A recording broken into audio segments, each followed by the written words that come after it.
తెలంగాణ తన ఒడిలోంచి ఓ స్వరాన్ని కోల్పోయింది. చేనేత దారంలా మాటలను నేసిన రచయిత అందశ్రీ. అందశ్రీ అంటే మట్టి వాసన గుర్తొస్తుంది. మనం మర్చిపోయిన బతుకుల బాధలు గుర్తొస్తాయి. ఆయన రాసిన ప్రతి పదంలో ఓ ఊరి వెలుగు, ఓ ఇంటి చీకటి, ఒక మనసు నిట్టూర్పు దాగి ఉన్నాయి. ప్రముఖ రచయిత అందశ్రీ ఈరోజు కన్నుమూశారు. సోమవారం ఉదయం లాలాగూడ ఇంట్లో అందశ్రీ కుప్పకూలగా ఆయన్ను హుటాహుటిన గాంధీ ఆసుపత్రికి తరలించారు. అప్పటికే ఆయన ప్రాణాలు కోల్పోయినట్లు వైద్యులు ప్రకటించారు. అందశ్రీ అసలు పేరు అందే ఎల్లయ్య. ప్రస్తుతం సిద్దిపేట జిల్లాలో ఉన్న రేబర్తి గ్రామంలో 1961 జూలై 18న అందశ్రీ జన్మించారు.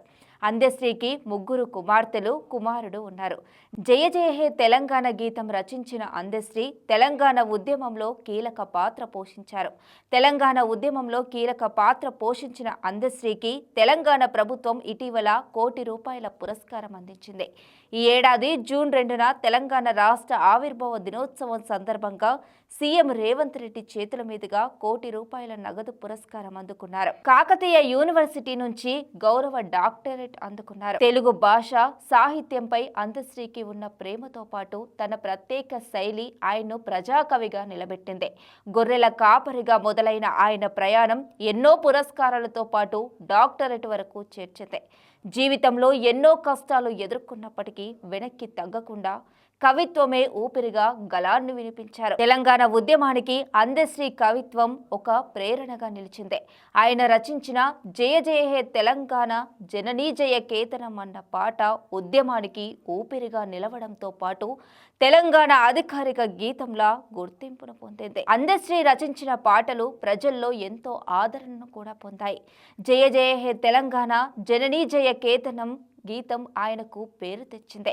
పల్లె నీకు వందనాలమ్మ, మాయమైపోతున్నాడమ్మ మనిషన్నవాడు, గలగల గజ్జెల బండి, కొమ్మ చెక్కితే బొమ్మర, జనజాతరలో మన గీతం అనే గేయాలను అందశ్రీ రచించారు. అశువు కవిత్వం చెప్పడంలో అందశ్రీ దిట్ట. 2006లో గంగా సినిమాకు అందశ్రీకి నంది పురస్కారం దక్కింది.